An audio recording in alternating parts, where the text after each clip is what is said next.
Yeah, excited to get a win versus Citadel this past weekend. It was a game we needed after four emotional games, right down to the very wire, the last four games. So thought we played a clean game in all three phases. Thought we played to our standard, and we didn't worry about the scoreboard. And we were fortunate to get a win. And now we go on the road to play Texas State. And just watching the last couple of days, Jake's done a fantastic job getting those guys ready to play. So got a big challenge in front of us. One we look forward to. All right, our first questions come from Dan McDonald. Dan, please go ahead.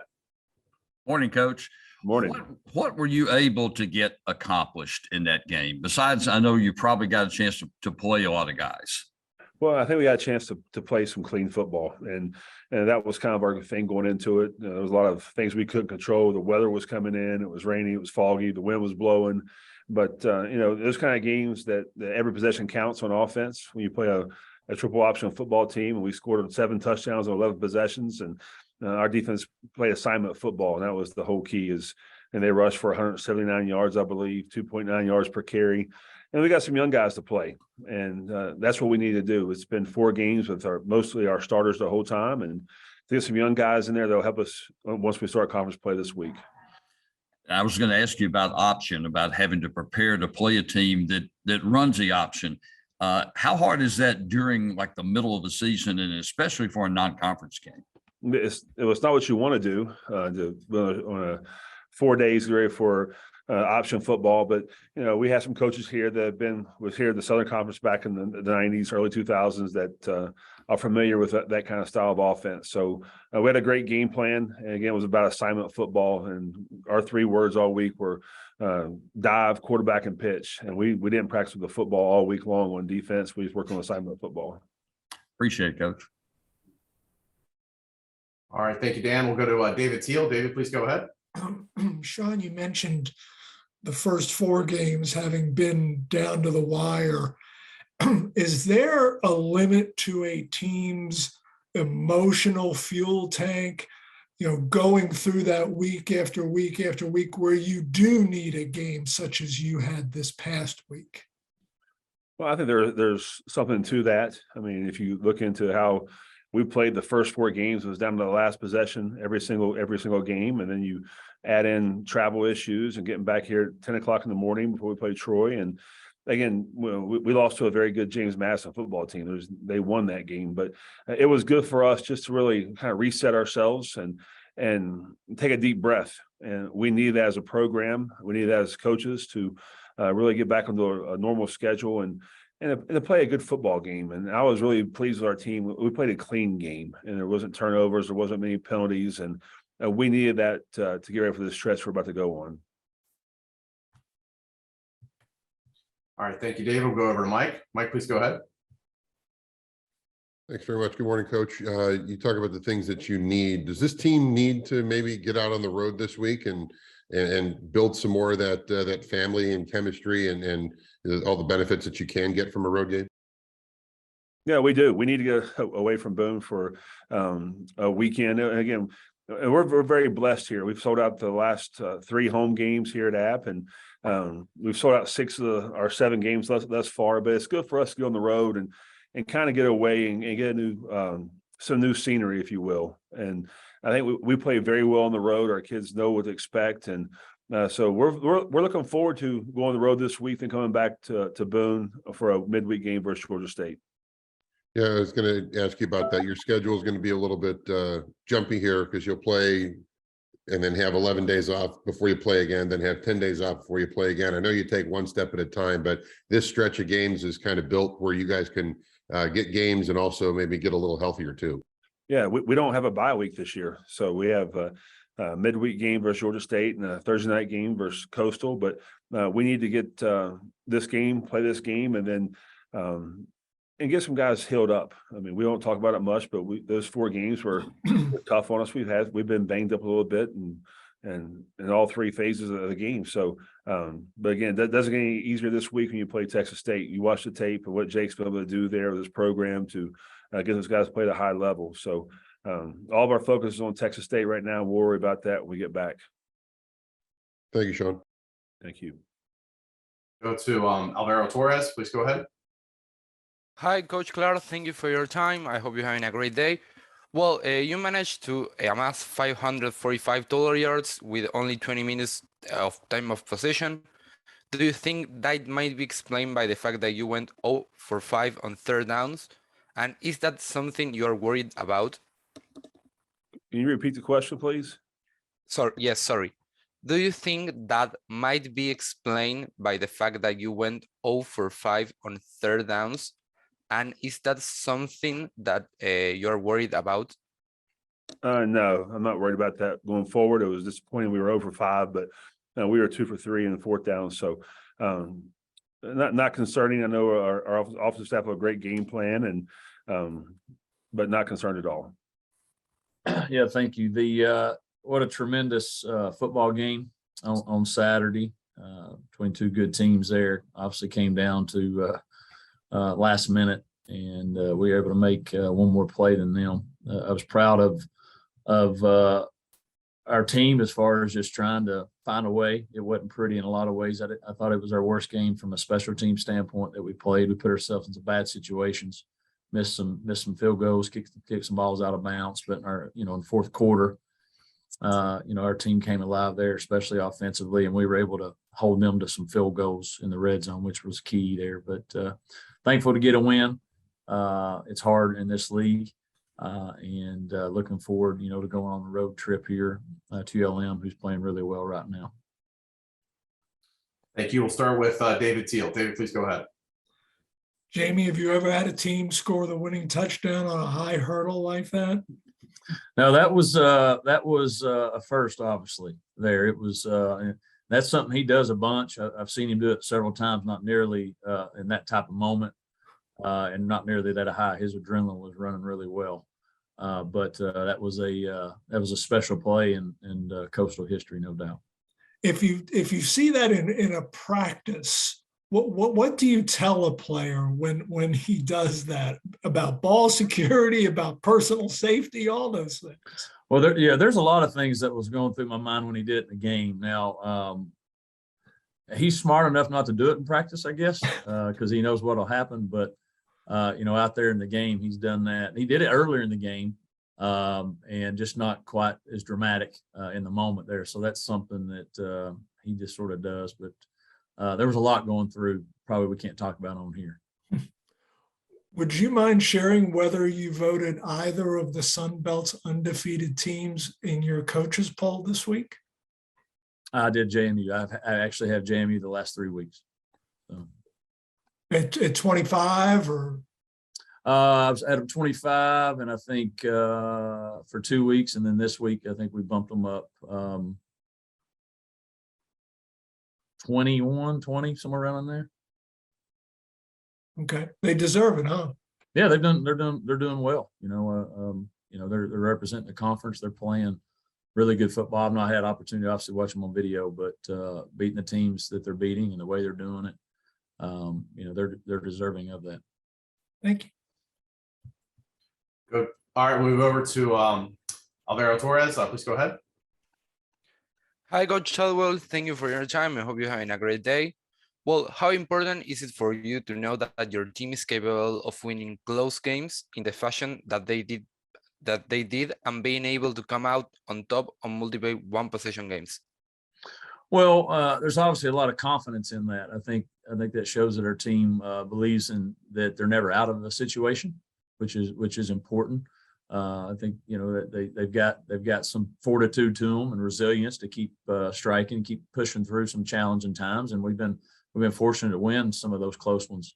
The biggest question mark right now is we got to figure out how not to be in some close ones if we can not put ourselves in those situations. But if we are, I know our team never believes they're out of it, which is a great quality trait. All right, thank you. David, as your hand went back up there. Oh, you're on mute, David. Sorry about that. I'm good. Okay. All right. Well, I appreciate it, David. I'll go over to Dan. Dan, please go ahead. Morning, Coach. Morning. What do you see from ULM that maybe is a little different, or something they're doing better maybe than they did in the past? Well, you can definitely tell that they bought into Coach Bowden. They play extremely hard. They play for each other. Coach Koning and their defense, they do so many different things, give you so many different look than you don't see, and they play extremely hard. And then I think they do a really good job offensively. Got a good scheme with what they do, and I think the quarterback's a dangerous player. So they're playing for each other, and you can tell that on their video. And they play extremely hard, and they're playing with a lot of confidence. You know, they've obviously played two teams that are ranked pretty high in the country, and then those other three games, you know, they easily could be sitting here 3-2 and 2-0 in this league. So we know we're getting ready to go into a challenging place. We've never won there. We're 0-2 there in Monroe, so we got our work cut out for us. With all the different things they do defensively, how important is that you have a lot of experience at a lot of key spots on offense? Well, I mean, it's great to have experience, but if you've never seen that type of look before, it doesn't matter what your experience is for other ones, because it's a new look. And so I think there's going to be a learning curve for everybody just because the look's a little different. But when you do have obviously an experienced quarterback that's played a lot of football, that helps tremendously, at least from an environment standpoint and playing on the road and the things that you worry about when you have some young players. So, you know, we'll rely on that, obviously, being in a different environment, going on the road, but it's going to be new for everybody because we've not seen a scheme like that since 2018. Appreciate it, Coach. Thank you. Yeah, good win Saturday against Texas State in some adverse weather circumstances. You know, it was cold, rainy, windy. I thought we played with a lot of energy and were physical. I'm not sure we were on point in all three phases, really, at times. But defensively, pretty much dominated. A couple runs did come close to spitting out at times, but scored a defensive touchdown, created 4 turnovers, held Texas State to 170 yards till the last drive, you know, with the twos, where they went down and scored. Wasn't real pleased with the twos performance there. Thought offensively, you know, we made a number of plays, but turned the ball over a few times and left some plays out there, and, you know, need to execute better. Was really proud that we had no penalties in the game. You know, I think that's great. They're getting the message, and we're playing smarter and with more discipline. And we created points on special teams on the punt return unit with the punt block snapped over the punter's head and a safety. So we got to have a great week this week against a really good Arkansas State team. And we just need to have a better week of practice. I thought last week's week of practice was just okay. And I think in every area, we've just got to be a little more focused, a little more sense of urgency, and go down to Arkansas State and execute better than we did Saturday. All right, thank you. Our first questions come from Mitchell Gladstone. Please go ahead. Hey, Coach Cignetti. I guess, you know, you guys knew that you guys were coming up and making the jump up to FBS. I mean, you've been here before. Was there anything that surprised you at all in any way? I mean, obviously you've been at the level, but about being at this level, you know, doing it full time as a head coach. No, not really. I mean, we have our process. We have our way of doing things. We spent a lot of time in the off season watching the Sun Belt teams on tape. I think all coaches have questions and unknowns about their team in fall camp, and I certainly was included, you know, in that group going into the opener. But I thought we responded well in the opener, and, you know, we've passed every test up to this point, but we certainly have a lot of areas we can improve. Just to follow up on that, I heard you talk at Sunbelt Media Days, and you were obviously very confident then. Why do you think you guys have been able to validate that confidence that you had then with your performances thus far? Well, first of all, we have a tremendous culture and tradition here, and our guys expect to win and be successful, and they hold each other accountable. And we keep our standards high, and we play at a high level. Our guys have a lot of confidence. We got good players.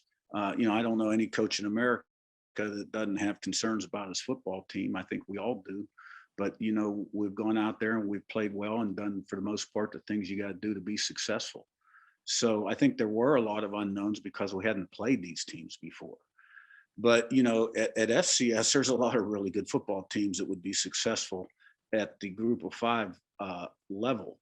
And, you know, there were a couple in the Colonial and certainly in the Missouri Valley and, you know, a few of those other leagues. And we'd played some Power 5 teams in the past. So a little bit of a new team with new personnel at some key positions that created the unknowns. But, you know, we're making progress and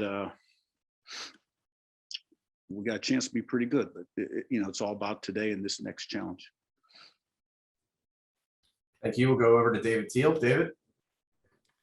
Curt, you made this jump with eyes wide open, knowing you would have the transition year where you were ineligible for postseason. But given your encouraging start, is there not at least a part of you that would like the chance to see just how far this team could take it? Well, I think we're going to find out how far this team can take it because we have an 11-game schedule and we've played 4 games and we have 7 games to go, a lot of big conference games and a Power 5 opponent down the road. So at the end of the day, we're not limited in terms of we can win more conference games or have a better conference record than anybody else in the league. You know, we talked about that in our team meeting. I don't want to get too far ahead of myself because, you know, I think every week is just going to be a tremendous challenge, and Arkansas State is certainly going to present a tremendous challenge. You know, a really good football team. To answer your question more directly, yeah, I think the rule's kind of antiquated, to be honest with you, and the people that suffer are the student athletes. All right, thank you, David. We'll go to Noah. Noah, please go ahead. Yeah, at Sunbelt Media Day, you said you guys couldn't play a C+ game and coast by and win a game. But, you know, you talked about execution not being where it was on Saturday, and you were able to win that by a wide margin. Do you think, first of all, what did you kind of grade the execution at on that game? And do you think that, you know, the practices that weren't up to your standard, do you think that carried over, you know, into Saturday's game? Well, I thought our energy level was good, and we made critical plays at critical times. And, you know, when your defense creates 4 turnovers and provides field position and scores a defensive touchdown, then you got a pretty good chance to win the football game. Now, look, those weather conditions were tough on both offenses. You know, it was really cold. It was raining steady, very, very windy. Been involved in those kind of games before. And, you know, turnovers are something you preach against, but in those kind of circumstances, they tend to happen. So I think there's areas that we certainly could have done better and need to do better this week. Thank you. All right, we'll go over to Wayne next. Wayne, please go ahead. Hey, good morning. You talked about being proud about not having no penalties. You know, that was the first in 7 years for the program to do that. I know you talked about going back earlier in the year, just the need to cut down on undisciplined penalties. So what do you attribute that to? Is that just simply, you know, emphasizing that in practice? Is that veteran leadership?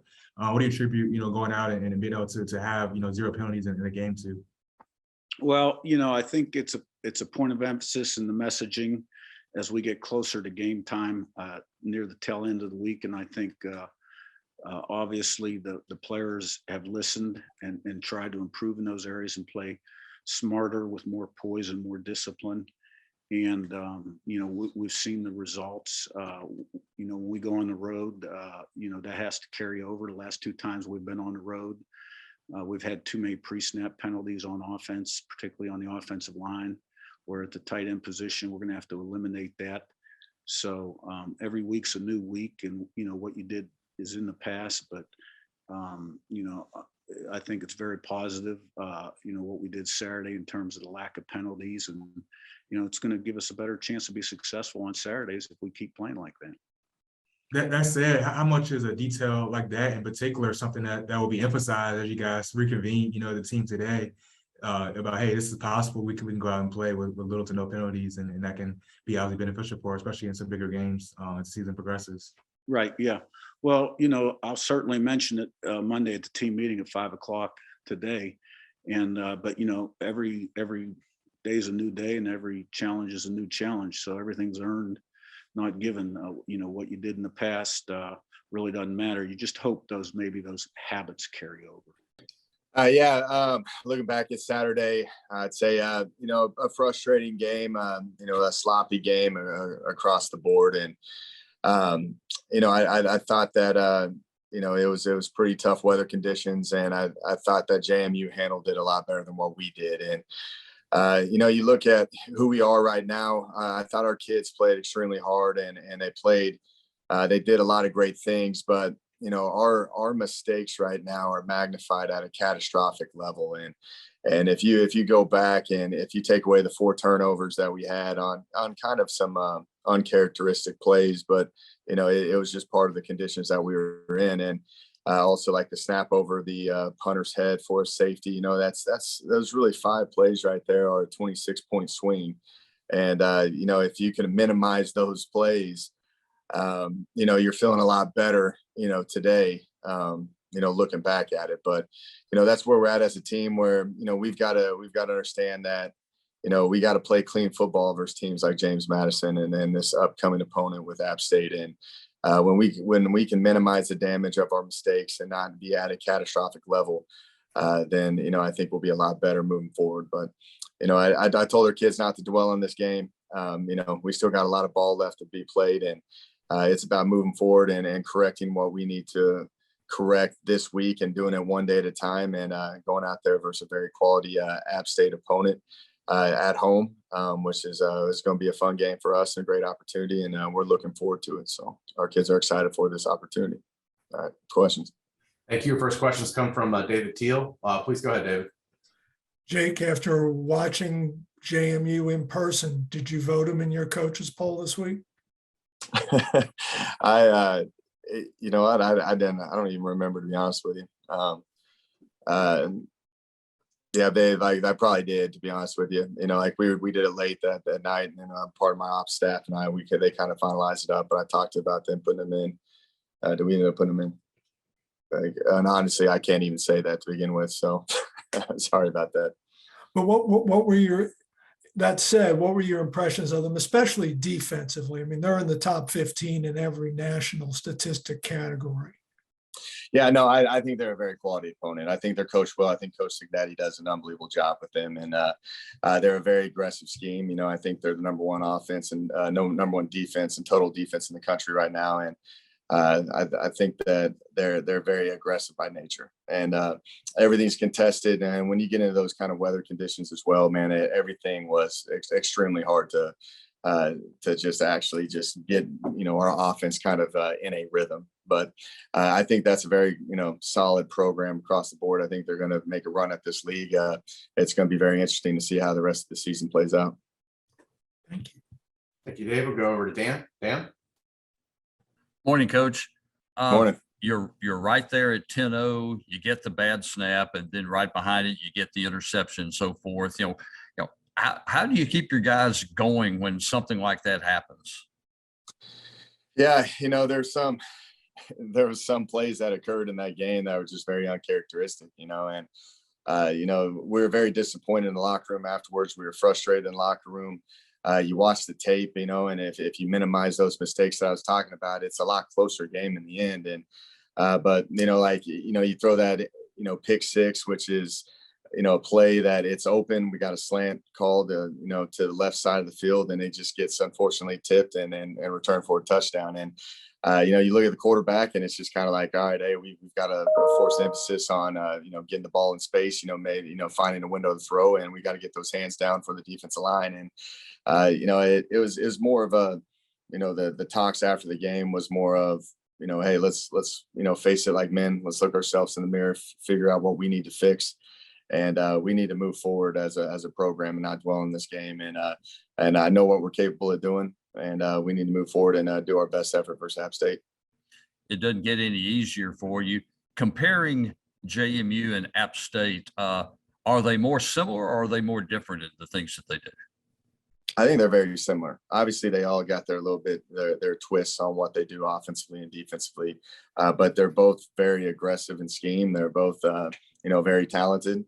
They establish the run game, and they make it hard on and they're very multiple in what they do on offense, and defense are very aggressive. And I think they're very similar teams.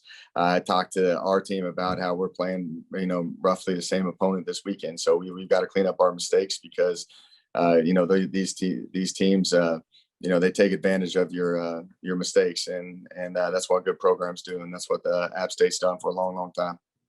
Yeah, coming off a Coastal Carolina game that really felt was a great college football game, a heavyweight fight between two really good teams, two of the better quarterbacks in our league, and we came up short. In fact, the matter is Coastal made one more play than we did.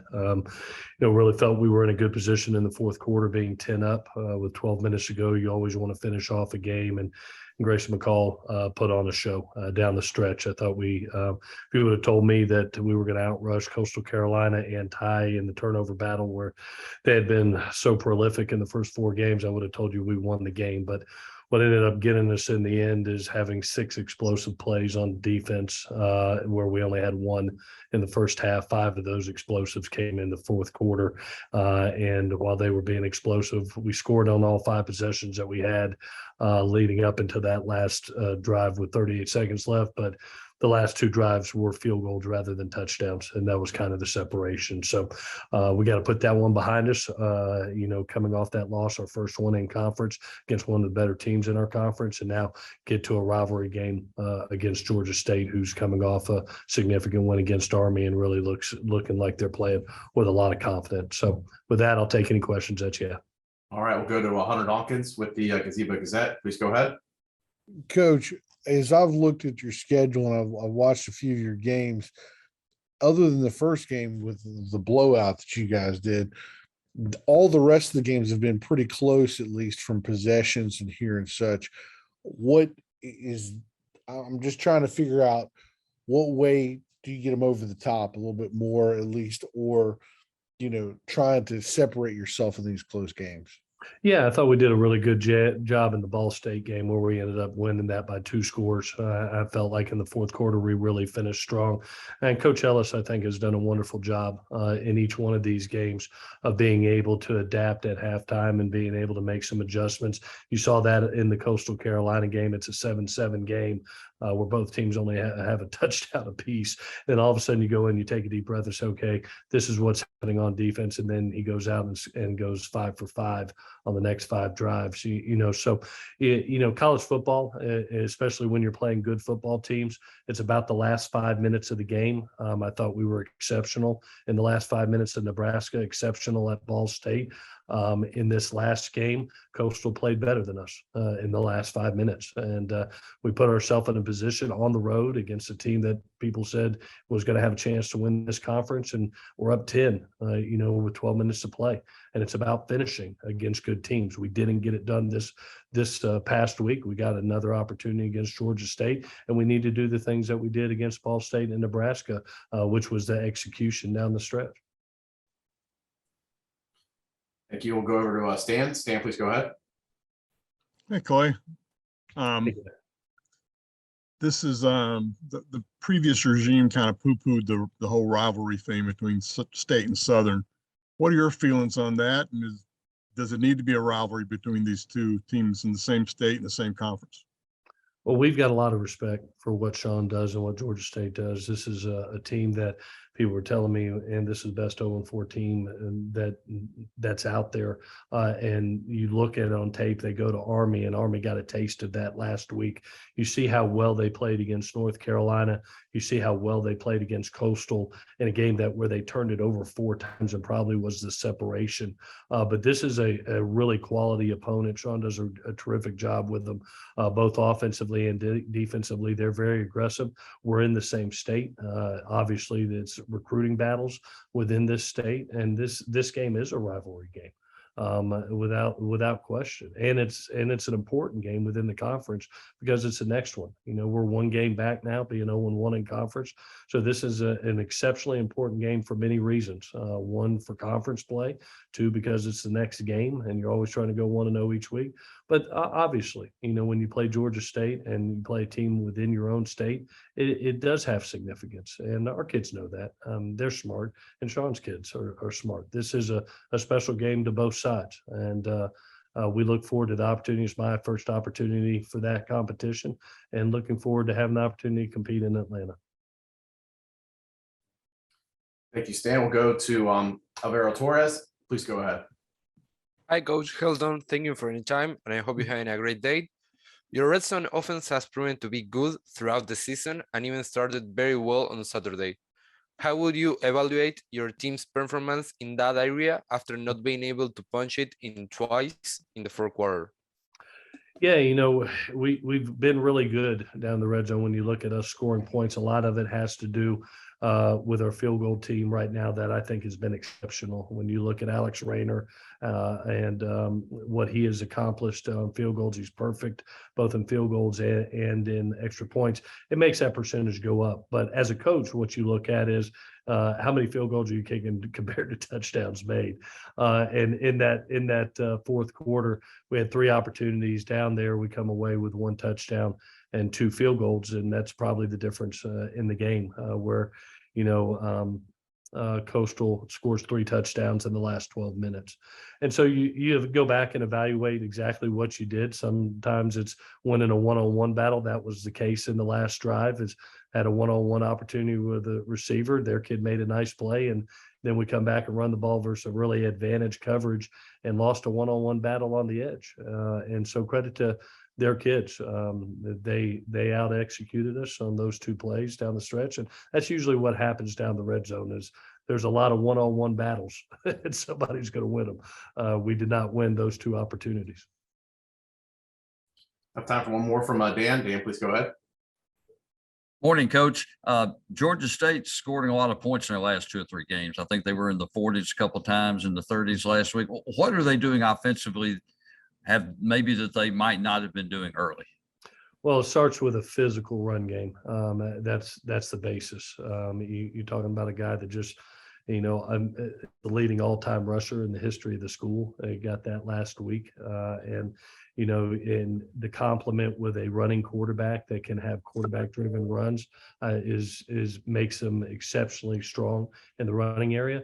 But then we're facing another quarterback this week, just like Grayson last week, that can spin it. It has an elite arm, and he has weapons outside.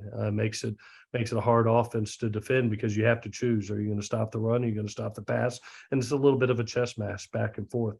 The other thing they're doing a really nice job of is with their tempo. They're exceptional. They're getting plays off in 11 to 12 seconds on average. And so they put a lot of pressure on you. 1, spreading the field, 2, that running attack, and 3, with tempo. And we're going to have to be good in each one of those phases to be able to hopefully limit their points. They've been able to put up, it seems like 30+ points in every game. Yeah, coming off a tough loss to Arkansas State up in Jonesboro. They just played better than we did. They really threw and caught the ball so well. We couldn't stop their passing game well enough, and overall just weren't play well enough to win that game. It was good. It was a good game to start with. They got ahead and we got ahead, but right before the half, they scored a couple times to go up by 10 at half. And then we come back and score, but they run a 98-yard touchdown on a kickoff return that kind of broke our backs. But my hats are off. They did a great job. We're kind of like the team that we were on the top of the mountain 2 weeks last Saturday against Lafayette, and now we're down that valley, scrapping around, trying to crawl back up. But I think that's how the way this conference is, the way it looks like it is to everybody else. And I know that's the way it is for us. We got to fight every week and hope we can get a game here, get a game there, and continue to improve. But last week we just got beat by a team that executed better than we did, with a quarterback and receivers that were really sharp. I thought they were the real difference, above a lot of other things that they did well as well. So now we've got to come back. Our guys got to come back and show they can bounce back. I think with ULM, I know is where we're coming from and where we're going. We've got to have great bounce back ability, because I don't think we could say we're going to win every game on our schedule. So it's always important how we perform after a bad game or after a game that we lose. How do we come back and respond? And so that's going to be critical, because this season's got a long way to go.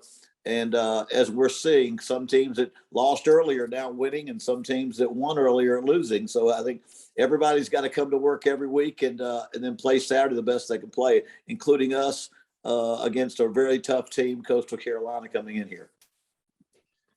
All right, thank you, Coach. Our first questions come from Hunter Dawkins with the Gazebo Gazette. Please go ahead, Hunter. Coach Bowden, the first two losses that you had were against pretty stellar teams. And defensively, when you guys matched up against teams closer to your level, what this last game, it really, it seemed like there was something missing. Was it they were doing something different than what y'all watched on the film, something such? So. Well, you know, we beat Lafayette the week before. That's a pretty good football team. This team, I just felt this team had an elite passing attack. And if you look at all the things they had, I think they had 12 or 13 first downs that related to passes. So they were very, very good in the passing attack. And I think as I look back at the game, those were the big plays that hurt them. We didn't give up the deep ball. We worked hard because they've hurt people with the deep ball. We didn't give them the deep ball, but their intermediate passing game was the biggest difference I saw. And then the kick return for a touchdown really was a backbreaker. But I think overall that was the one thing. Every team is a little bit different, and you wish it weren't so, but you don't always match up as well. So in trying to answer your question, I really think we matched up probably better against Lafayette, and I think that. Arkansas State exposed us a little bit in their passing attack. Quarterback's very good. Receivers are very good. And their backs in space are very good because what they do, you back up so you don't give up a big play, but all of a sudden their screens hurt you or their underneath routes hurt you. And so, again, they were able to do that. We scored 28 points. We had some good things on offense, but we only had the ball for 57 snaps, and they had it for 77. So we've got little things, you know, we don't need to go back and replay Arkansas State, but we know good and well that we've got to stay on the field longer and get off the field quicker defensively and defend the passing attack a little more than that happened. But that was kind of the difference in the two types of teams. The last two that we played, one game we won, the other game we didn't. And that's kind of where we were as a football team. All right, thank you, Hunter. We'll go over to Dan. Dan, please go ahead. Morning, Coach. You talked about the challenge with the James Blackman from Arkansas State gave you. You're going to face another pretty good quarterback this week. What do you see out of Coastal Carolina that they're doing well right now? Well, it is a great quarterback, and he's a little different than Blackman. I think Blackman is an elite thrower that has the skill to run on you. This guy will beat you either way evenly. He's just a physical runner and a thrower. Their offense, he runs an offense that beats you with all the things they do, run the ball outside, scrambling, and throwing the ball when you're trying to stop that run. He just complements that offense just like Blackman complemented their offense. And they're two a little different type of players, but they can both spin the ball really well and run the ball really well. He's just a more physical runner, and I think his running attack is built into their offense a little more. And they're a team that's been winning enough now that Coastal Carolina plays with a sense of I don't want to say urgency, but a sense of confidence that they are a good football team, that they're going to play good and win football games. And that's what they got. That their offense is a little different than Arkansas State's, but it's a lot. I don't want to say more hard to defend because they're just hard to defend in a different way. Got time for one more from Alan Blondin. Hey, Coach. Hey. Yeah, just in your 2 years there, would you consider the Lafayette win the biggest for you? And I guess how invigorating can a win like that be for you? That's 2 wins ago. That only lasts about 7 days. I've had 27 years coaching, and there are some I savor. It's kind of with only 6 wins in 2 years, there aren't a whole lot of games to choose from as far as that best game concerned. But just for the sake of answering your question, I would rank it right up there with beating Liberty the year before. when we were 33.5-point underdogs. But all those games are over. They last for about 7 days. As far as our fans are concerned, I think I heard our previous coach talking about rivalry games, in-state games. They last a lot longer for the fans, for the students, for the alumni. But as far as players are concerned, they last about 7 days, and you got to play another one. And so we have the games and wins are important because they help you have the confidence to win more games. And so that's all part of the process. So again, we right now we're having to overcome a tough loss to Arkansas State, and the reality that we're on top of the mountain one week and in the bottom of the valley the next, and you got to respond. And the importance is how to respond. So, there hopefully there'll be some more bright moments. But right now we're fighting back from a tough loss. Yeah, I appreciate you guys covering Sunbelt football in our program as well. Big win for our program last week on the road at Western Kentucky, going up there to play a quality opponent. Western, finished 9-5 last year, played in their conference championship game. They've had a lot of success and present a lot of challenges, and really just proud of kind of the way our guys have responded to the good and the bad things that have maybe happened throughout the season so far. And so now we've got to get back to work. We got Southern Miss. I think we're their first Sunbelt game. It's kind of unique. We're 3 teams opening Sunbelt game, which I don't know if I've ever been a part of that in college football history, where we open 3 other teams' conference schedules, which is unique. It's our 3rd conference game, and it's their first one, but it's just the way the schedule falls. And I'm excited to get back at home and think we're headed the right direction as a program. Nowhere near arrived. A lot of work still to be done. So with that, open it up. We'll start with Luke Creasy. Luke, please go ahead. Yeah, Coach. Gunner goes down, but Jarrett Dagey comes in and performs well at the school he transferred from. He didn't spend much time at Western Kentucky, but for him, what did that mean to be able to come in and perform well and win the game? Yeah, Jarrett's prepared really well since arriving. He got here in the middle of training camp, went to Western, named him the not the starter, named the Reed kid the starter, and really a credit to Tyson for realizing, hey, he's got 1 year of eligibility left, not going to be the starter here. Jarrett knew coming here it was going to be too late of a timeline for him to become the starter for game 1, obviously, because we were a couple weeks from our first game when he got here. He is prepared incredibly hard and invested a lot of time to his development and what we're doing from a system standpoint. I had no doubt, when Gunner had to leave the game, I had no doubt in Jarrett's readiness. Coming into the 2022 football season, he's the active leader in touchdowns passed and yards passed in all of Division I football. We've got the most experienced backup quarterback that I think you could probably have. And so that's a nice insurance policy, and played at a really high level when he came in. I mean, through 2 touchdown passes and was 7 of 8, 71 yards, 2 touchdowns, pretty solid performance. Thank you. We'll go to Hunter Dawkins. Hunter, please go ahead. Coach, you guys played Southern Miss last year when y'all were not in the same conferences, and defensively, y'all were pretty sound against them. How do you think the matchup is going to happen this year, at least from what your preference of it is? Defensively, are you going to match up with them? Yeah, I wasn't here for that game. I've watched it on video.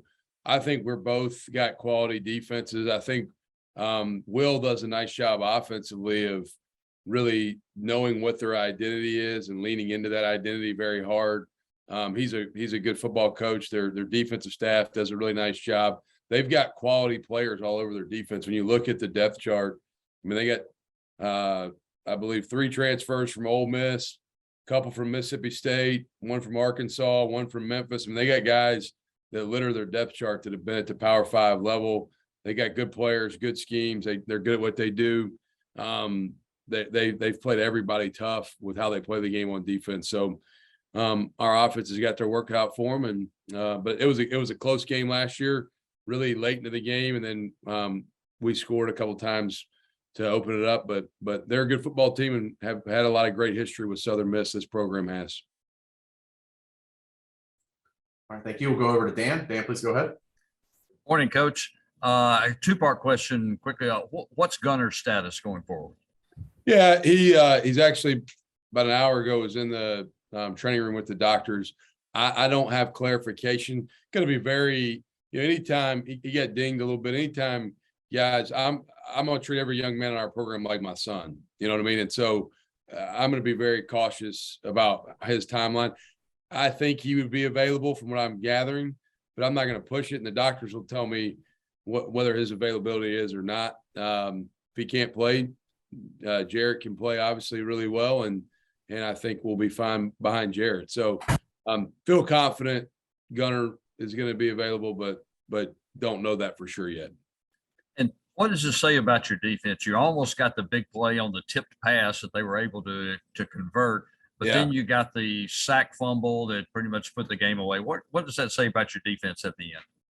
Well, the first thing it says is we got to learn how to finish plays, because on that tip pass that the lineman caught, about half our team relaxed and thought the game was over. And I thought maybe we'd learned our lesson after the App State game on not finishing a play. So we're gonna learn that that's not our standard, how we finished that play today in the team meeting.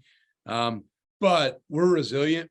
Our kids are tough-minded. I think you see by how we've bounced back maybe from the loss a few weeks ago. Our kids got a lot of fight in them, but we got to learn to finish plays better. We did finish the game better, but that play will be a learning lesson for us. If you don't ever relax at the end of a play, which I was losing my mind on the sideline trying to figure out why we weren't going to tackle the guy with the ball. It's kind of the object of the game when you're on defense.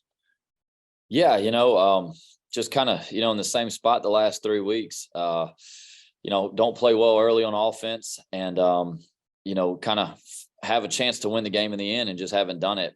So, the big thing that we've got to do is we've got to figure out how to finish games. We got to start faster on offense and help our defense. And, whenever you get a chance in the end, you got to go capitalize on the opportunities you have. So, it's kind of been the same story a little bit the last 3 weeks. And it's certainly frustrating for the players. Because I know they're working really hard at it. They're doing the things we're asking them to do in practice. So you just got to keep doing the things you believe in, man. You got to keep working through it. And when things don't go your way, you don't panic and abandon ship and try something different. You just, you go back to work, man. You lace them up and you get back at it and you keep working. So that's where we're at right now.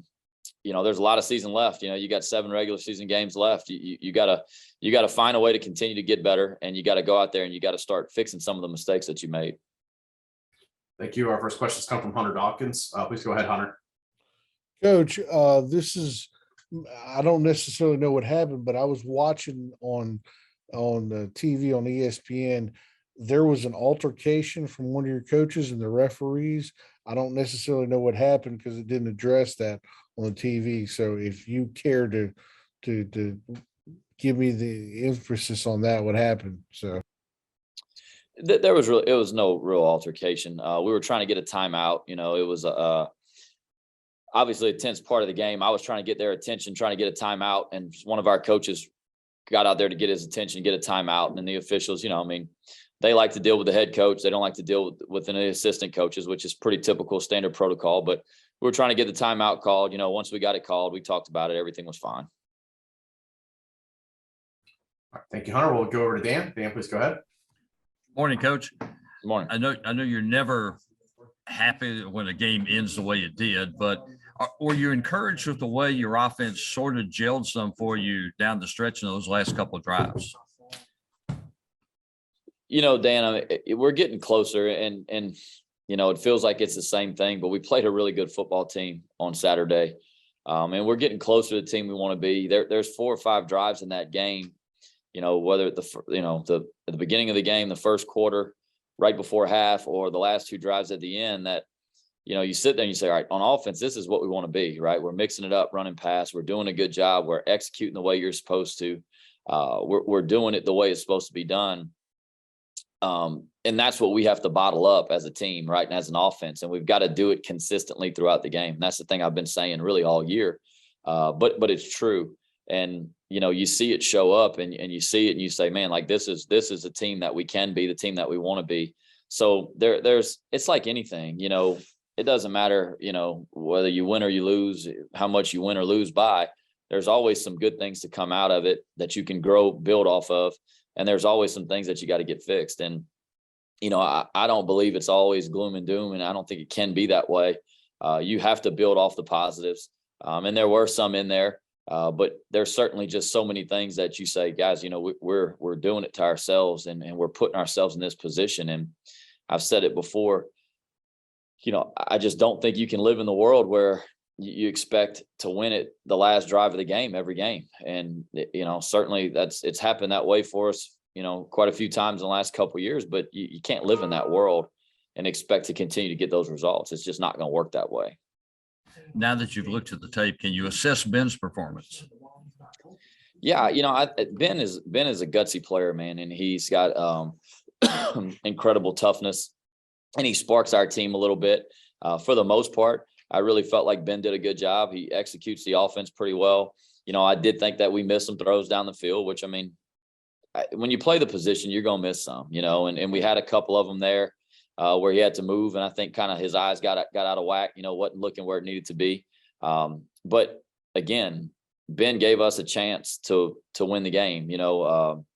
Right before halftime, he put 2 drives together down the field that gave us an opportunity at points that we didn't get. And then at the end of the game, he helped put together 2 really important drives that for us as a team gave us a chance to win in the end. So a big part of playing that position is having your teammates feed off of your energy and wanting to play for you, and they do.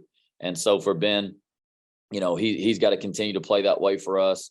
And I believe that he'll play good enough for us to be able to go forward and go win some games. Appreciate it, Coach. Yeah, thank you. Yeah, so coming off a bye week, it was a good week for us to really focus on us and improve on some things we really felt like we needed to improve on, particularly offensively, where we've got a really young team, starting several young guys playing college football for the first time. It was good to use this week to get better. Got Troy upcoming this week, which is a huge game for us. They've already played some conference games. We haven't, so I think that's an interesting dynamic too, because they've got a little more experience in play than we do, going to their place, which I know is going to be a really tough atmosphere. Got great respect for Jon Sumrall, known him for some time, and know he's building the program the right way over there. And so we're looking forward to the opportunity and trying to build on a little momentum here. All right, thank you. We'll start with David Eckert. David, please go ahead. Hey, Will, how you doing today? Good, Dave. I guess obviously, the news that Swayze's out for the year. I'm curious how you feel about your linebacker depth at this point in time, and who are some of the guys that, given who you've lost there, you might have to lean on a little bit more than maybe you anticipated. Yeah, so first off, losing Swayze, man, just a phenomenal human being. He leads FCA. He does everything right all the time, and tough deal for him. He's a captain. He's a guy that we all love and respect for how he goes about his day-to-day life. He's a winner in life. For us, we went into the year with 5 linebackers that had played a lot of college football. We've lost 2 of them. So that's the bad news. We lost 2 with him and Hayes Maples. We've still got 3. That's the good news. So it just so happens that, we've got Santrell Latham and Dalen Gill, who've been starting for us at linebacker, both back. They've played a ton of minutes throughout their career. And then we got TQ Newsome, who's played a ton of minutes. So we got 3 guys that have played a lot.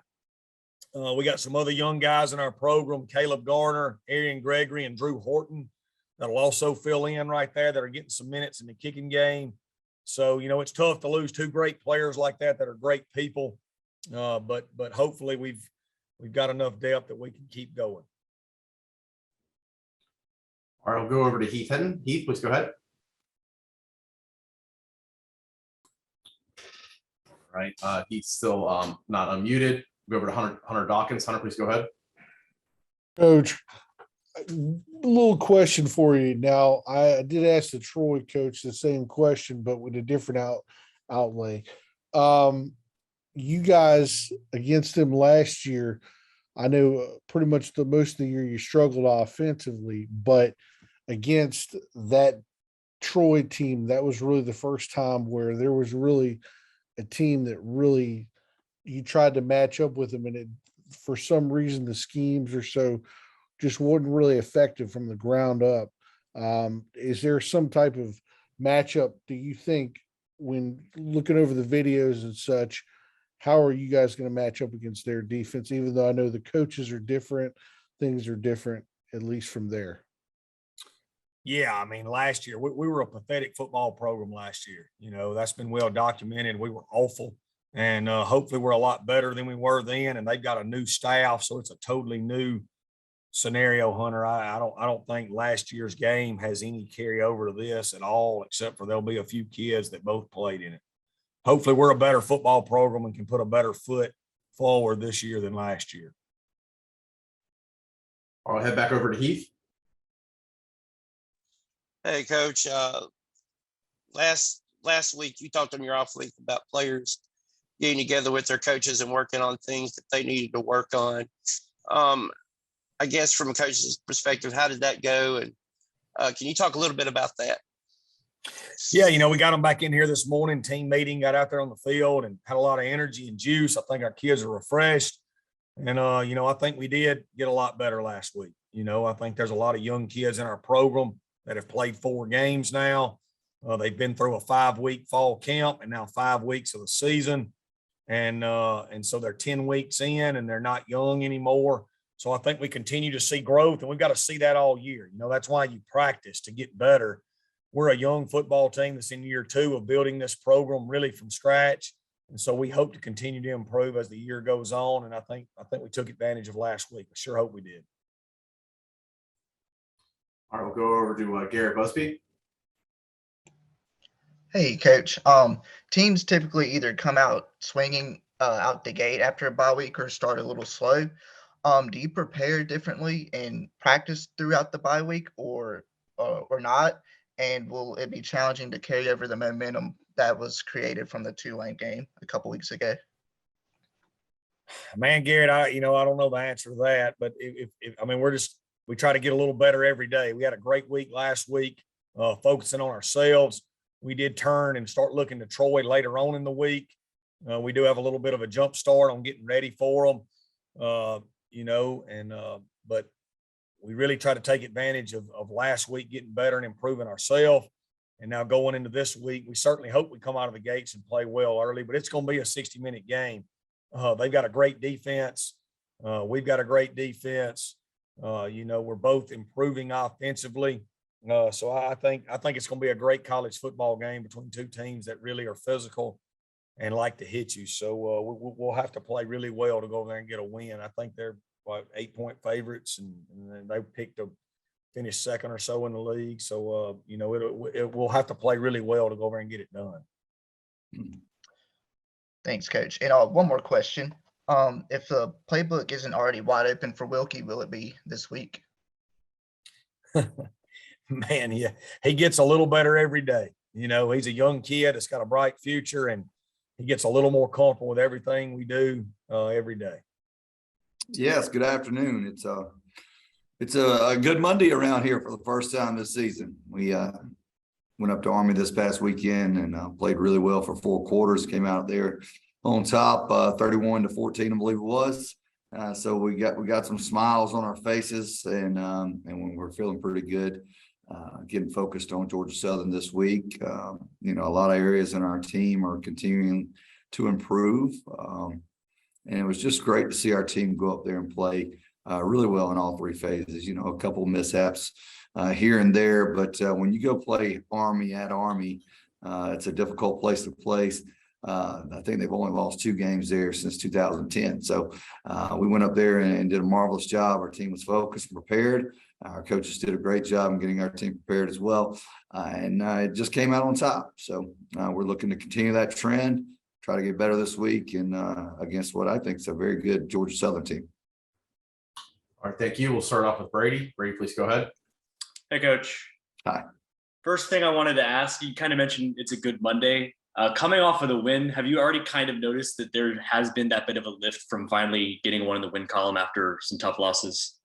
I mean, every Monday after a win's the same. A lot of smiles, a lot of people feeling good. You know, the aches and pains aren't quite as bad. So this Monday's really no different. It's just the first one.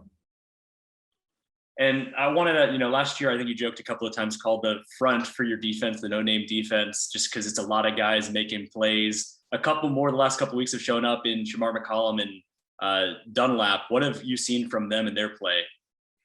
Yeah, it's interesting you say that, because I calling guys out today in our team meeting, just saying just how the guys or different guys are stepping up each and every week. Ty Dunlap, for example, I mean, making his mark. I mean, offensively, Amon Green playing in the tight end position is coming on strong. We inserted another offensive lineman in there, and Luke Cristobal, excuse me. But yeah, those guys defensively are really doing a nice job. I watch these guys practice, and if you do watch them practice, you'll know who's going to show up in those ball games. And to see Ty make plays was certainly something. I wasn't surprised. It was just a matter of time before we did them. And you mentioned Cristobal coming in there and moving Glover out to right tackle. Did you feel like you've maybe found an answer there at offensive line that solidified a 5, given some of the injuries that you had to deal with? I don't think you can solidify anything until you get your injuries taken care of. I mean, it's just the way this season has gone for us up front. Jonathan Bass is a very capable guy. He's had a knee injury. We've had injuries at the left tackle position. We've had them inside. So, it's still a work in progress. We'll see what the mix and match. We'll kind of spin the wheel and see what we put out there with our front 5 this week. Thanks. All right, thank you. We'll over to Sam. Sam, please go ahead. Hey, Coach. Obviously, maybe not the position you were hoping to be in again at the start of the season, but we're 1-4 last year. Came back and had a really strong finish to the year. Ended up being a bowl team last season. How does that experience kind of allow you to talk to the team this year and keep things rolling as we're getting into conference play? You just referenced a year ago. I think we have a very mature football team that can look back and say, if you keep your heads on straight and continue to improve, we got an opportunity to go make some noise, and we still have that opportunity. So, nothing has changed by our I guess if you want to call it poor start or whatnot, but we've got a good mindset and we're still pushing forward. We got a lot of conference schedule left ahead of us, and a lot of things can happen. So, if your team can't stay focused at this point in time and get ready to play a great conference schedule coming up, then you've got a bad football team. But our guys are they're locked. They've got good focus. They've got a good mentality. They practice well, and we've got great leadership. So I'm not really concerned about the 1-4 start. I'm just happy we got our first win, and that does lift the spirits up a bit. And then, Coach, you talk about, being locked and loaded, ready for conference play. You obviously have a rivalry game at home this coming weekend. How do you get prepared for that now coming out of your final non-conference game? Well, I mean, it's Georgia Southern. So, I guess you have a little bit more incentive because they're just right down the road in state. But, it's nothing has to be done differently. Even when we lost a close game to Charlotte, we didn't have to go and do something different. I mean, we've all been doing this a long time. Our players have been playing this game a long time. We just got to do the things that we're doing just better. Go over to Stan. Stan, please go ahead. Yeah, Shawn. Hey, Stan. How are you? I'm pretty good today. Yeah, but I'm always pretty good, Stan. I don't have many bad days. I hear you. How's the challenge for the defense different this week than it was last week against Army? Because this looks more like a Coastal Carolina kind of. I mean, a week ago, what they throw for 11 yards? They threw for 11 yards. What was one completion? One completion. This week's going to be totally different. You may see the ball in the air 35, 40 times. The secondary last week, they had to be physical, really physical, and keep their eyes in good position. The secondary this week is still going to have great concentration with their eyes and focus, but our cover skills is going to have to really come into play. We've got to rush the passer really well this week. We've got to handle the RPO schemes, fit their run games. They're going to run the counter. They're going to run some zone play. So there's an assortment of things they're going to utilize. They're going to spread the field, and they're going to play basketball and pick and choose where they want to go. It looks like the Lakers coming down the field. You know, you got to pass here, pass there. Next thing you know, you got to drive, dunk in the middle. Showtime. Showtime. Coach Helton asking about the previous regime said this wasn't really a rivalry, but he's kind of taking the other tack that it is a rivalry between the two programs. Does the fact that it's a rivalry, does that intensify what the preparation is and the way you approach this thing?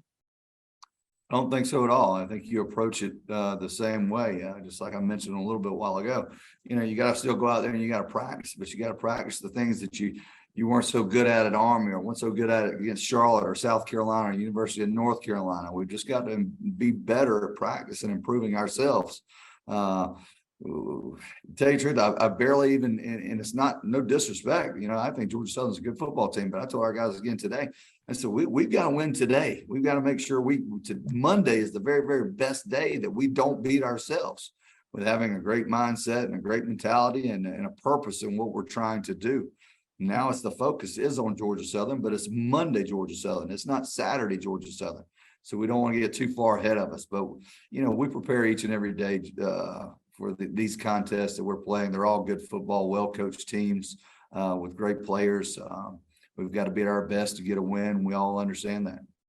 Sure. Well, first of all, you know, good win for us. It was great to be back after 3 straight road games and all night games, except for one. So to get back and play on Centennial Bank Stadium was great for us. And I think really the difference was, you know, in terms of winning football, we didn't turn the football over. Critical down management, 1 to 3rd down conversions, red zone efficiency. We were 5 for 5 in scoring touchdowns. And then special teams, obviously the big kickoff return, we were able to match the momentum and score per score. So again, I thought our kids came out. I didn't like the way we started initially with our mental effort and our mental intensity, but we were able to play complementary football. There was numerous segments within the game where all 3 phases complemented each other, and I thought that helped us as well. All right, thank you, Coach. Our first questions come from Noah. Noah, please go ahead.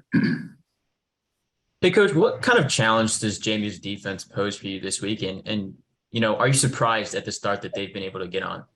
Well, first of all, not surprised at all. I mean, this is a football program that's rich in tradition. They have great commitment from the institution, and their players know how to win. And when you know how to win and they're used to playing for championships, they expect that. And I think that's what you see throughout the course of this season. From a defensive standpoint, I think the first thing you see is their activity to the football. They're very physical, they're very violent, and they don't beat themselves. They're very, very fundamentally sound.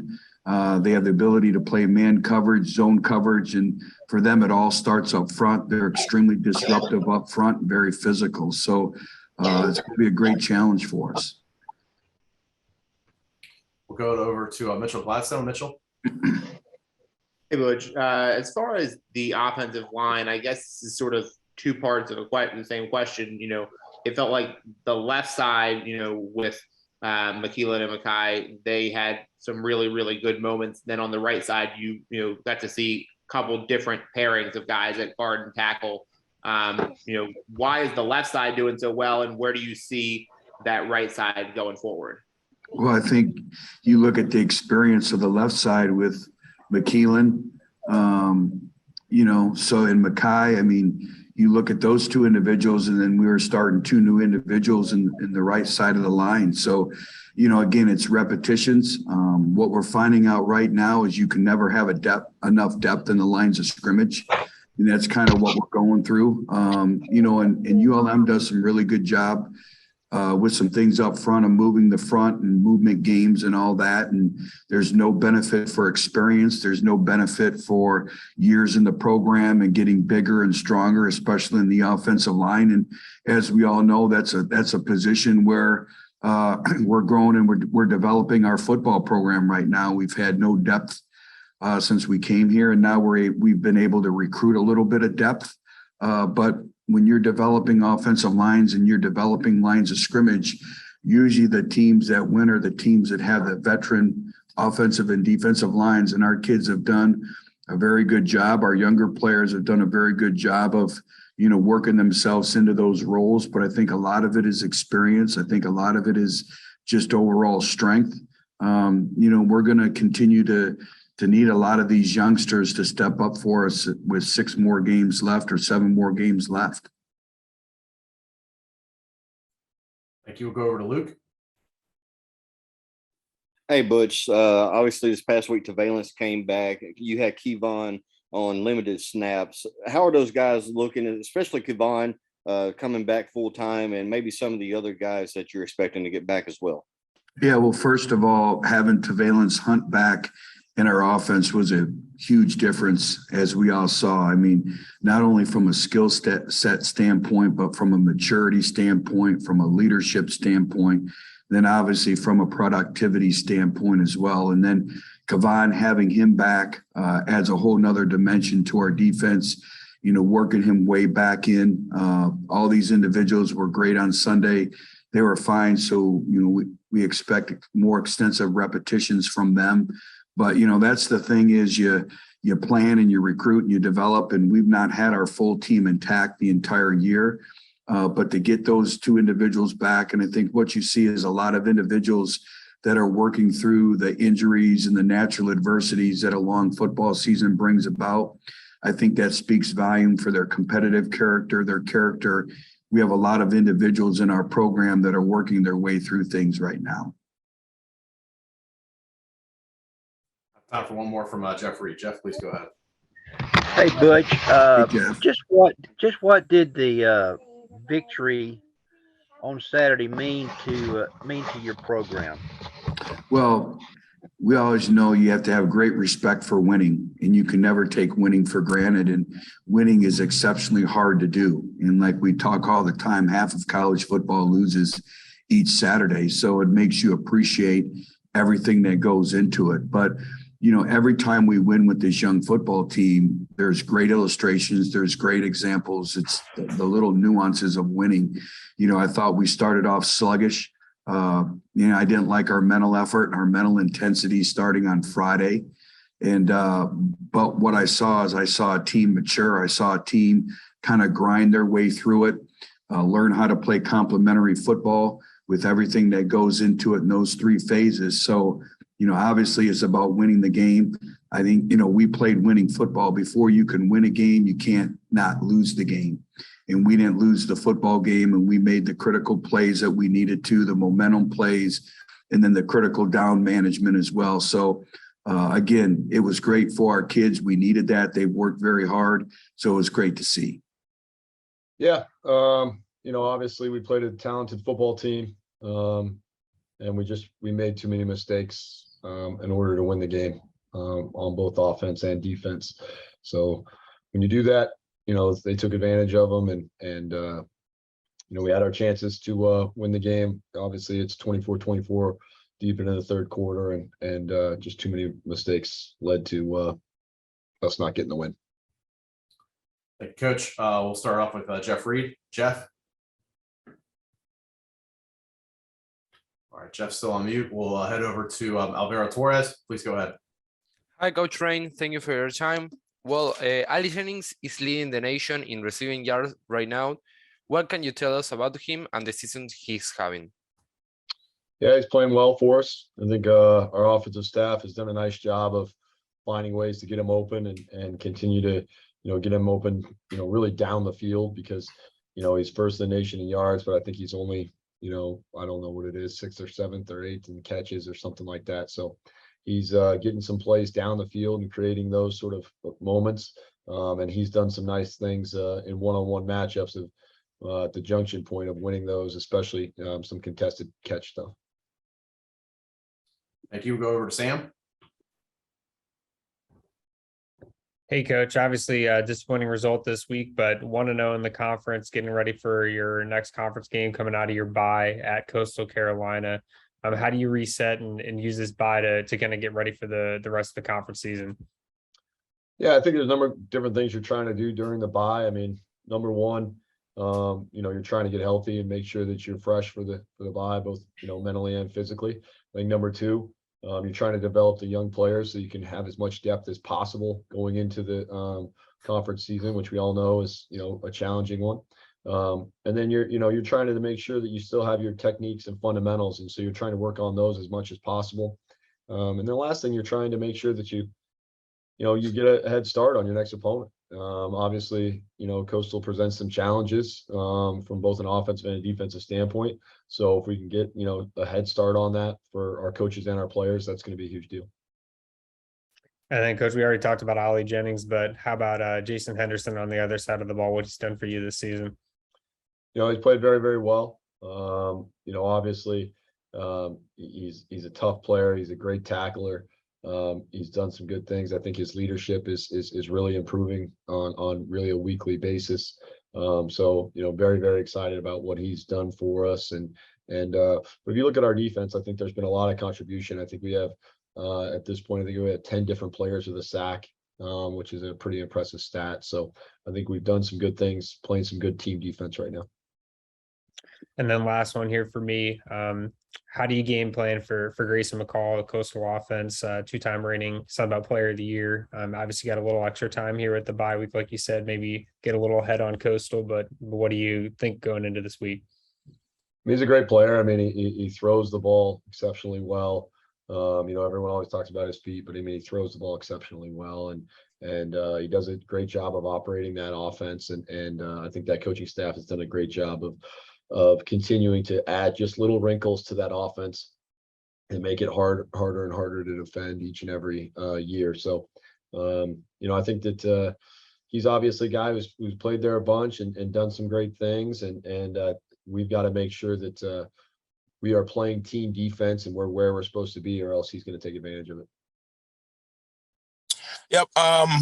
Obviously, really excited about the win this past weekend. We have a bye this weekend, so I'm on the road recruiting.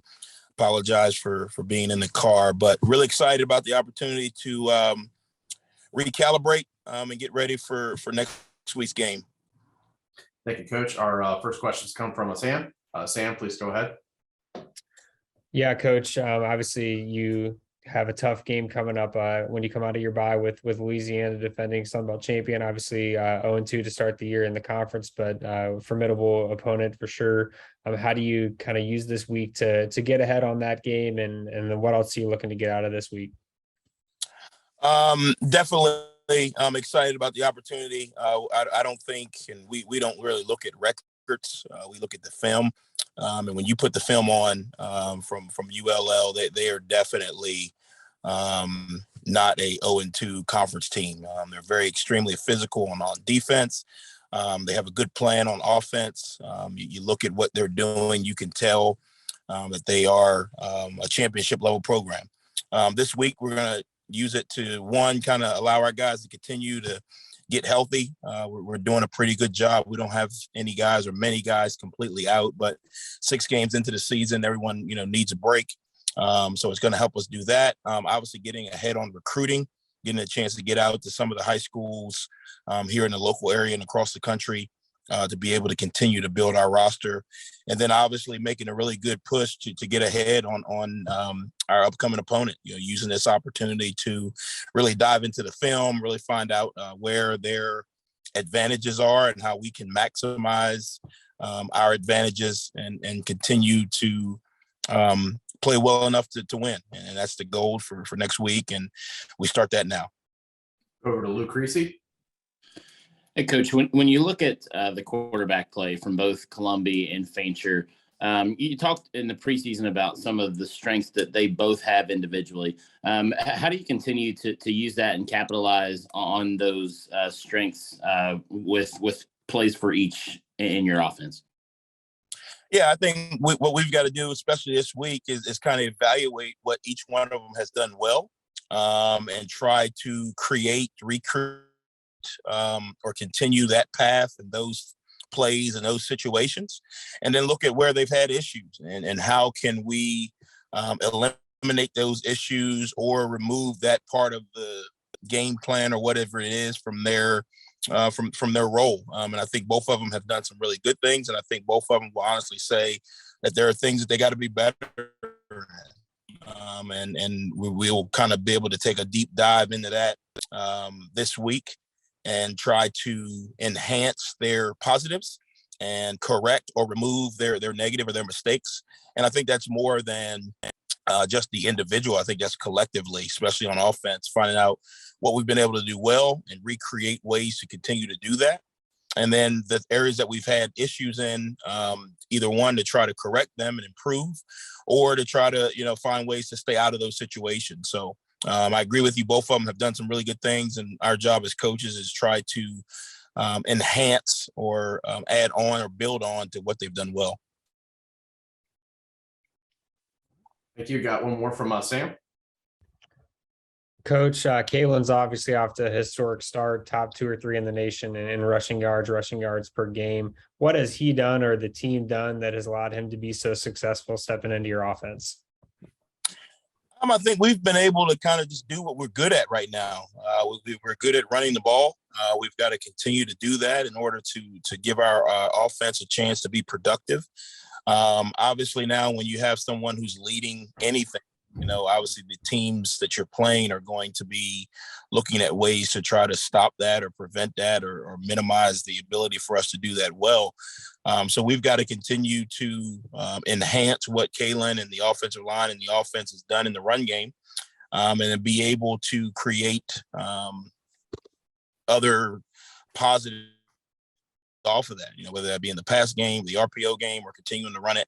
But he's done a really good job up to this point in the season. We got to continue to build on that while also enhancing the areas around the run game so that we become more than one-dimensional. And right now we're a little bit one-dimensional, which is good because we're good at it. So we're choosing to kind of stay in that lane. But as we move forward, especially with the type of defenses that we're going to be playing this upcoming week, we got to be able to kind of complement that with other parts of our offense. And then, Coach, on the defensive side of the ball, you've had a lot of takeaways. You've had a couple guys with 3 interceptions, I believe, Mike Abraham and Stephen Gilmore 2 this week. How have you guys been able to create those takeaways thus far? Well, I think one, the players are doing a really good job of preparing, and being mentally in position to be able to attack the ball. The second thing, I think Coach Jackson and the defense are doing a really good job of making an emphasis. We tell those guys, you're not DBs, you're receivers that run backwards. So when the ball goes in the air, we need to be in position, one, and then we need to be able to attack it. And I think those guys have done a really good job of that. I also think defense as a whole is adding to it with the level of confidence they're playing with right now. And again, it's one thing to play really good defense, but it's you take that step from good to great when you're able to create and get takeaways, because that limits the offense and what they're able to do. And those two guys have done a really good job of preparing to be in position physically and mentally, and then obviously going up and attacking the ball with really good fundamentals.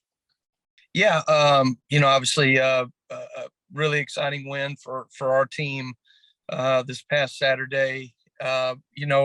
You think about going into Louisiana and that's such a proud program, and they've been the standard bearers in our league for a long time now, and have not won or not lost a conference game at home in a very long time. And so we knew it was going to be a very tough, environment to play in. It was going to be a tough team.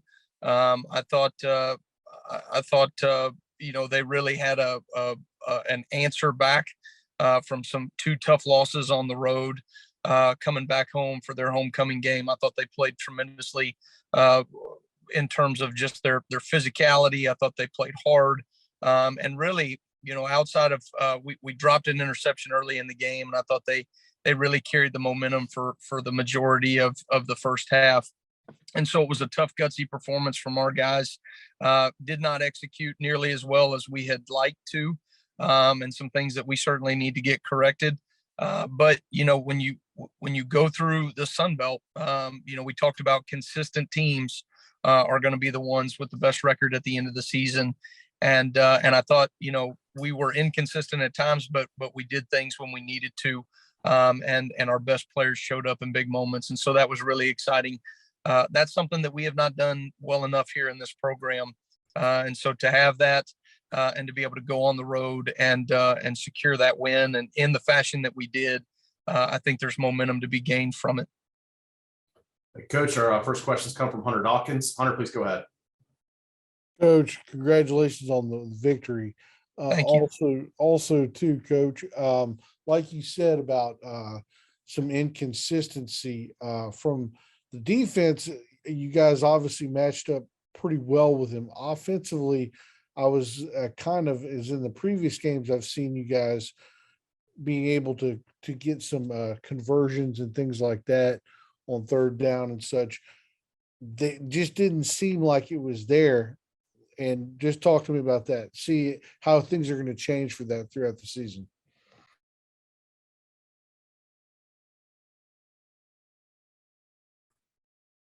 Coach, you're on mute. Am I muted? You're good now. Okay. All right. So, obviously for our team, on our offensive side of the ball, we know we did not execute as well as we have in the last couple of games, or as consistent throughout the game. And it really was. It was a grinded out kind of game from an offensive standpoint. And I'm really proud of our guys from the standpoint of they were able to just stay at their process, kept working, and it's hard to do that over and over and over again, especially when you've had the success that we've had offensively for the first 4 games of the season. And so to go into that fourth quarter and to be locked in so that we could make plays when it mattered, I thought was a great answer. But certainly really impressed with our defense and just what they were able to accomplish. I mean, this team to go on the road like that in a tough environment and not give up a touchdown on defense until the last minute of the game. To do that for 59 minutes gave us a chance offensively to go down and make a big play whenever it mattered most. And then obviously, I don't think there's anybody on our sideline that didn't have confidence in Diego Guajardo to knock that field goal in. Craig? Yeah, Kane, I heard you say on your radio show that DJ was back home and doing well, but do you have any idea what this means for him football-wise in his future? Yeah, I mean, I think, we'll have those conversations here in the near future about what that's going to look like. But great situation. Obviously, once they got him to the hospital, that he was doing okay. Vitals, all those things were fine. Just a scary moment, certainly on the sideline. Scary for him, scary for us, and really. I thought our staff did a tremendous job. I thought, Louisiana staff was tremendous in their help and getting him to the hospital as fast as possible so that he could get checked out and looked at. And very fortunate for him to have a clean bill of health. He was discharged from the hospital a little bit later on that evening and made it home with us on the buses. So certainly that's a very good sign, but we'll see what that looks like in the near future. And one other thing, going into this year, you guys had expectations to, and has the way you guys have started changed those expectations at all, or how do you manage the elevated expectations from everybody around? Well, I don't know if it's changed any expectations necessarily, just because, I think we know that this is a team that we're capable of winning every game on our schedule. If we go out and do the things that we're capable of doing and execute. And so, here's what we can't have. We cannot have the inconsistency that we saw from our team on Saturday. We did some good things in certain situations, but did not execute to the consistency that we're capable of. And as much as I like to look at each game and wins and losses, we're really competing to a standard. This season will be about us. And it will be about our ability to execute with consistency. And if we do those things, we're going to really be happy with the outcome. But we cannot be an outcome-driven team. We can't be, a goal-oriented team. This is about our process and becoming a lead at that every day. And if we do, yes, I mean the outcome will be in our favor. And I think you look at the rest of the season and know that if we'll do those things, it could be a very special year. All right. Thanks. We'll go over to David. David, please go ahead. Hey, Coach. Sorry if I missed this, but what exactly happened to DJ? And on a different note, less than 48 hours after your win, your game against ULM has been picked up on NFL Network. What does that mean for the program? Yeah, a number of things. I don't really want to get into the details with DJ, and to be honest with you, I'm not in a position to be able to say exactly what was going on in that moment. We'll have some more information on that, as we get back here all together on Tuesday, tomorrow, and see what the plan for him is going forward. He was in great spirits once we got back to the field house. Him and I talked for a few minutes. He looked good, felt good. Obviously it was a huge scare, but just making sure that he's fine in this moment. We'll do some checkup things on him as well, just to make sure that he's in a good position. And then, you ask about the Louisiana Monroe game. Obviously, that's exciting. There's a lot of momentum in our program right now going into our bye week. It couldn't come at a better time. We really are a banged up football team right now. And we're operating with a number of guys that were out against Louisiana, and then a few more that went out during the game, all of which we anticipate that we're going to get back over these next 2 weeks leading up to that next Saturday or 2 Saturdays from now. And so to have that on the NFL Network, to be recognized, in that way, that we're a team that wants to be featured on a nationally televised scene, is exciting. And also something that our team, I think, has to get prepared for carrying the weight of what it means to be a good program. And, you talk about Louisiana being the standard bearers in this league for the last 4 years, and to go and take something from them and now carry that ourselves is an opportunity for us, but certainly one that has to be handled every single week with a tremendous amount of urgency and consistency. And we'll see if we're up to that challenge. That will be the true challenge. This thing, I told the guys in the locker room, this is about us, and it will continue to be about us. Thanks, Coach. Thank you, David. We got time for one more from Dan. Dan, please go ahead. Morning, Coach, or afternoon, I guess now. Yeah. What was UL doing that sort of slowed down your running game? A lot of movement. They were doing a lot of interior, stunts and movements. They were bringing field pressure quite a bit and slanting to the boundary. They brought the weak side linebacker off from the boundary and did some interior movement and pop games and pirate games and some of those things as well. And so, I thought from their standpoint, they played really hard. They played with a chip on their shoulder. They played really fast and physical. And you're going to have some of those games where it's going to be tough to run the ball. Obviously, we were able to hit them for some bigger runs and some key moments and situations. And a team that pressures like they do, you got to be able to stay committed to your run game. I thought Major did a good job of that.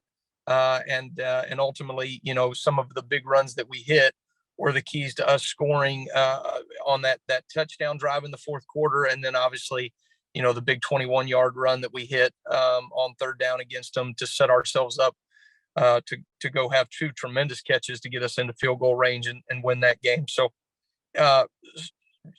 ultimately, you just got to stay at your process. And there are some things that we can do better to establish the run more consistently than what we did this past Saturday.